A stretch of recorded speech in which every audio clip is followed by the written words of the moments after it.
शुरू करता हूँ अल्लाह के नाम से जो बड़ा मेहरबान निहायत रहम करने वाला है। एक शख्स की 4 बीवियाँ थीं। चौथी बीवी से वो बहुत मोहब्बत करता था और उसको बनाने संवारने में हर वक्त लगा रहता था।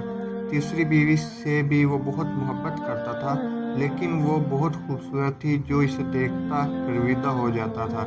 इसीलिए इसको ये खौफ लगा रहता था कि ये किसी की ना हो जाए, इसीलिए इसे छुपा छुपा कर रखता था। दूसरी से भी उसे बहुत मोहब्बत थी, इसीलिए वो उसकी सारी परेशानियों का हल इसे बताती, हमेशा उसकी मदद करती रहती थी। पहली से वो मोहब्बत नहीं करता था, लेकिन वो उससे बदस्तूर मोहब्बत करती थी। अब हुआ ये कि एक दिन वो शख्स इतना बीमार हुआ कि मरने के करीब हो गया। इसने सोचा मेरे पास 4 बीवियां हैं, किसी एक को तो मरते हुए साथ ले जाऊं। इसने चौथी बीवी से कहा कि तुम मेरे साथ चलो, मैंने तुम पर इतनी तवज्जो दी और अपना माल भी सबसे ज़्यादा खर्च किया। जवाब में इसने साफ साफ इनकार कर दिया। तीसरी बीवी से कहा तो उसने जवाब दिया कि दुनिया में अभी मेरे चाहने वाले बहुत हैं, मैं किसी और की हो जाऊंगी। दूसरी बीवी ने कहा मैं सिर्फ कब्र तक तो साथ आ जाऊंगी, मगर उससे आगे मैं नहीं आ सकती। अब ये बड़ा परेशान हुआ। अचानक पीछे से आवाज़ आई कि मैं तुम्हारे साथ कब्र तक चलूंगी, अगरचे तुमने कभी मेरी तरफ तवज्जो नहीं की।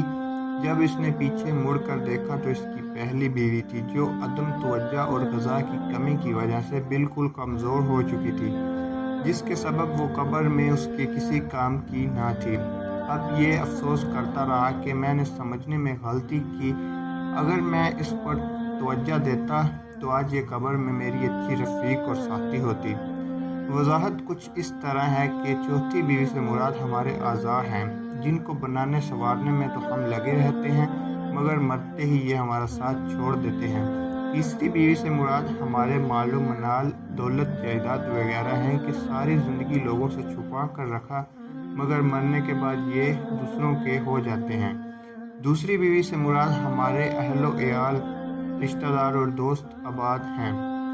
दुनिया में यही लोग हमारे काम आते हैं, हमारे मसाइल हल करवाते हैं, हम इनसे जितनी और जैसी चाहें मदद लेते हैं, मगर ये लोग भी ज़्यादा से ज़्यादा कब्र तक हमारे साथ रहते हैं। पहली बीवी से मुराद हमारे आमाल हैं जो कब्र में साथ जाएंगे, लेकिन हमने इनकी तरफ तवज्जो न देकर कब्र के हकीकी दोस्त, रफ़ीक और साथी से महरूम हुए।